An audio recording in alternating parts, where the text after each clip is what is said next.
পঞ্চায়েত সমিতির খাদ্য সরবরাহ দপ্তরের কর্মকর্তা। 2026 রিটার্নে পাখির চোখ করে ভোট করা যাবে, সেখানে বারবার দলকে সংযত হতে বলছে অভিষেক বন্দ্যোপাধ্যায় থেকে আরম্ভ করে মমতা বন্দ্যোপাধ্যায়। বিরোধীরা তার উপরে যেভাবে তেড়ে ফুলে লেগেছে, তারপরেও দেখা যাচ্ছে যে দল কোনো শৃঙ্খল।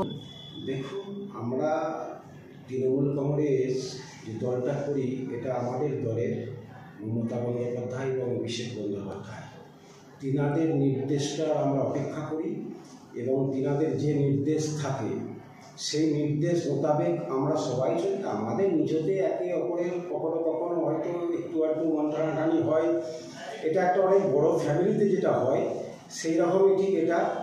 তো তবে আমরা মমতা বন্দ্যোপাধ্যায়, অভিষেক বন্দ্যোপাধ্যায় যে নির্দেশ প্রত্যেকে আমরা করি।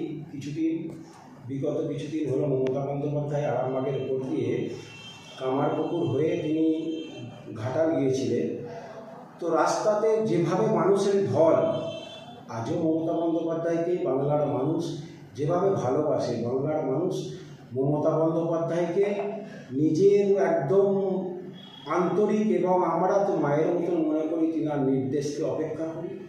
আর আমরা সকলে মিলে 2026-এ আপনাদেরকে বলছি, বিজেপি দলটা কি জানেন তো, বিজেপি দলটা আমি অনেক জায়গায় বক্তব্য রেখেছি, এই বিজেপি দলটা হচ্ছে মাচার দল একটা। ওরা 10,000 করে টাকা দিয়ে তখন মানে কি বলবো, এই লোকালেতে ওরা সংগঠন তৈরি করে। ওরা আধার কার্ড আর অ্যাকাউন্টের জেরক্স নিয়ে ওরা 10,000 টাকা করে লোকালের ছেলেদের নিজতে তখন দিত। সেই জায়গায় 2019 সালে ওরা এইভাবে ওরা 18টা সিট পেয়েছিল। তো সেগুলো কারা? বেশিরভাগই মতমাতালে সবাই বিজেপির। দেখবেন নারী ঘটিত কেস প্রচুর, বিজেপির একদম মানে কি ওদের শৃঙ্খলা নাই। বিজেপির নেতারা গালিগালাজ করলে দলের কোনো শৃঙ্খলা নেই, যে যা খুশি বক্তব্য বলতে পারে, তাতে ওদের বহিষ্কারও নেই, ওদের সাসপেন্ডও নেই, ওদের এই জায়গাটার ব্যাপার না। কিন্তু আমরা মমতা ব্যানার্জির আদর্শে আমরা দলটা করি। আমি আরামবাগ পঞ্চায়েত সমিতির খাদ্য সরবরাহ দপ্তরের কর্মাধ্যক্ষ। আমরা মমতা ব্যানার্জির নির্দেশটাকে আমরা একদম আদেশ স্বরূপ আমরা পালন করি এবং এর বাইরে আমরা কখনোই যাইও নি, আর কোনো দিনও যাব না। আমরা 2026 আরামবাগের বুকেতে আপনি দেখবেন আমরা 25 থেকে 30,000 ভোটে এবারে জিতব। যে বিধায়ক হয়েছে আরামবাগে, আমি পঞ্চায়েত সমিতির কর্মাধ্যক্ষ ঠিক করে চিনি, তো কী করে এতে সাধারণ মানুষ মানে জানবে? উনি তো রাস্তাঘাটে মানুষের পাশে নাই এবং কখন বেরোয় বা কখন কি প্রচার প্রসার করে বা মানুষের পাশে আসে এটা আমরা জানি না। আর সেভাবে আমরা এমএলএকে চিনি না এইভাবে। আর আমাদের যারা জনপ্রতিনিধি, যারা পঞ্চায়েত সদস্য, তারাও সারাক্ষণ রাস্তায়, প্রধান রাস্তায়, উপপ্রধান রাস্তায় এবং পঞ্চায়েত সমিতির আপনারা দেখবেন আমরা 11 জন মোট সভাপতি, সহসভাপতি, কর্মাধ্যক্ষ মিলে সারাক্ষণ আরামবাগটায় আমরা প্রতি মুহূর্তে মানুষের সাথে থাকি এবং মানুষের পাশেও থাকি। আমরা আগামী 26-এর বিধানসভায় আমরা বিরাট ব্যবধানে আমরা আসছি আবার ক্ষমতায়। মমতা বন্দ্যোপাধ্যায় মুখ্যমন্ত্রী হবে এবং আগামী দিনেতে বলছি তো আরও বাংলার উন্নয়ন হবে। একটা জায়গাতে পশ্চিমবঙ্গের বিজেপি যারা করেন, তারা বাংলার মাটিকে তারা ভালোবাসতে জানে না। যেভাবে বাংলা বিদ্বেষী মনোভাব ওদের, যে গুজরাটি কালচার কি বাংলায় হবে না, এটা আমরা মেনে নেব না।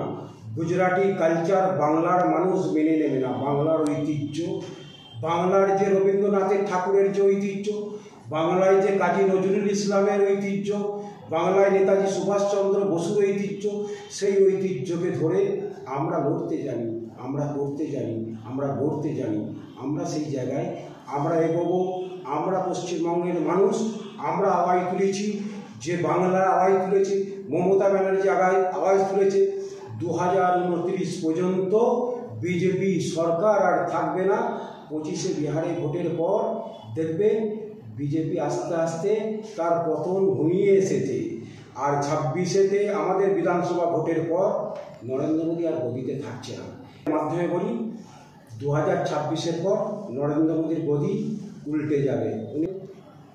এই পর্যন্ত আমার নাম শেখ আমির সৈয়দ। আমি আরামবাগ সাংগঠনিক জেলা তৃণমূল ছাত্র পরিষদের সদস্য। 2026 বিধানসভা থেকে বড় ভূমিকা করে ছাত্ররা, অর্থাৎ ছাত্র যৌবন। যদি না থাকতো তাহলে ভোট বৈতরণী পার হওয়া অনিশ্চিত। মমতা বন্দ্যোপাধ্যায়, অভিষেক বন্দ্যোপাধ্যায়। সর্বপ্রথম প্রথমে নমস্কার।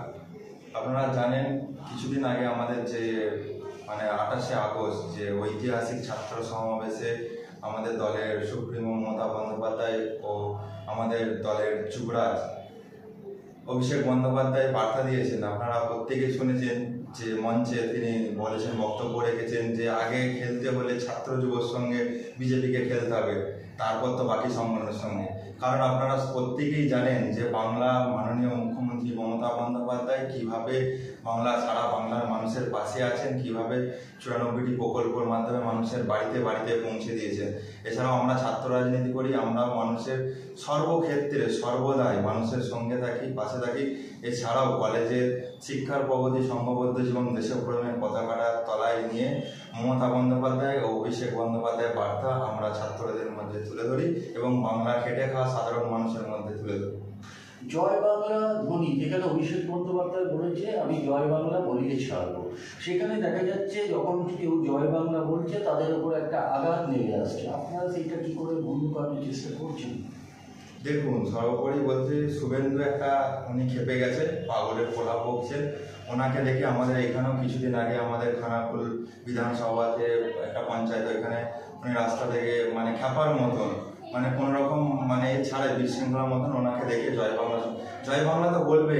এই বাংলায় আপনারা তো জানেন, এই বাংলা কাজী নজরুল ইসলামের বাংলা, এই বাংলা রবীন্দ্রনাথ ঠাকুরের বাংলা, এই বাংলা খানাকুলের রাজা রামমোহন রায়ের বাংলা। আপনারা জানেন কিছু পাশেই কামারপুকুরের রামকৃষ্ণ দেবের বাংলা। তো ওরা তো জয় বাংলা তো বলবে। তো তাই বলবো, শুভেন্দু অধিকারীকে ভুল বকছেন, কারণ ওদের চেয়ার থেকে মাটির থেকে ভাস সরে যাচ্ছে, তাই ভুলভাল সব বকছে। কারণ আপনি জানবেন গত 5ই সেপ্টেম্বর শিক্ষক দিবস পালন করেছে পুরসুরা বিধানসভায়। তো সেইখানে শিক্ষক দিবসে সর্বপল্লী রাধাকৃষ্ণনের মূর্তির পাশে পুরসুরা বিধানসভা, আমি জানি না তার নাম হয়তো শুনেছি আর ছবিতে দেখেছি, বিমান ঘোষ পাশে তার ছবি রাখাছে। এটা কি চলে? ওদের সামান্যটুকু কোনো রকম শিক্ষাগত যোগ্যতাও নেই, সব ভুলভাল বকে। আর আমাদের এই আরামবাগ বিধানসভায় যিনি এমএলএ হয়েছে তাকেও আমি জানি না, কোনো উন্নয়নও করেনি। আর আলেকালে এসে ঘুরে চলে যায়, ভোটের সময় এসে উৎসাহীমূলক বক্তব্য রেখে মানুষকে বোকা বানায়। বলেছিল যে এখানে এই করে দেবো, সেই করে দেবো। বাংলার মানুষ, আমাদের আরামবাগের মানুষ তৃণমূল কংগ্রেসের সঙ্গে আছে, তৃণমূল কংগ্রেসের সঙ্গে থাকবে, ছিল, আগামী দিনেও থাকবে। সামনে যে 26শে বিধানসভা নির্বাচন আসছে, 30-এর বেশি বিজেপি সিট পাবে না। সব ভুলভাল তো বকছেন। আর আমরা ছাত্র যুবরা এগিয়ে যাব, ছাত্র যুবরা প্রত্যেকে ঐক্যবদ্ধ হয়ে, সংঘবদ্ধ হয়ে লড়াই করবে আগামী দিনে। আচ্ছা, 2026 ওখানে হচ্ছে আমার পাড়া তৃণমূল তারা, তোমাদের কি তৈরি আছে পাল্টা? আমাদের পাল্টা তৈরি আছে বলতে, দেখুন, বিজেপি যেটা বলছে আমার পাড়া তৃণমূল তারা, সেই শুভেন্দু অধিকারী কিছু গাদ্দার সে তৃণমূলে ছিল, এখন তৃণমূল থেকে বিজেপিতে যেয়ে এখন উৎসাহীমূলক যে বিভ্রান্ত সৃষ্টি করছে। আপনারা জানেন মমতা বন্দ্যোপাধ্যায় আমাদের পাড়া আমাদের সমাধানের মাধ্যম দিয়ে পানীয় জলের ব্যবস্থা বাড়িতে প্রত্যেকটা বুথে বুথে 10 লাখ টাকা করে কাজ বরাদ্দ করেছে। সেই ক্ষেত্রে পানীয় জলের ব্যবস্থা, ড্রেন, রাস্তাঘাট থেকে শুরু করে সমস্ত, সেখানে শুধু সাধারণ মানুষ তাদের অভিযোগের ভিত্তিতে এই উন্নয়নমূলক কাজ হবে। কোনো নেতা, প্রধান, উপপ্রধান কোনো কাউকে লাগবে না, শুধু সাধারণ মানুষ যেটা চাইবে সেই ক্ষেত্রেই কাজ হবে। আর আমাদের পাড়া আমাদের সমাধান, এইটাকে নিয়ে আমরা এগিয়ে যাব। আর মানুষের বাড়ি বাড়িতে আমাদের প্রচার চলে সর্বক্ষেত্রে। আর বিজেপি যদি ওরকমভাবে ভুল বকতে চায়, তার পাল্টা জবাব আমরা দেখিয়ে দেবো। আমরা লড়তে জানি, গড়তে জানি, শিখতে জানি।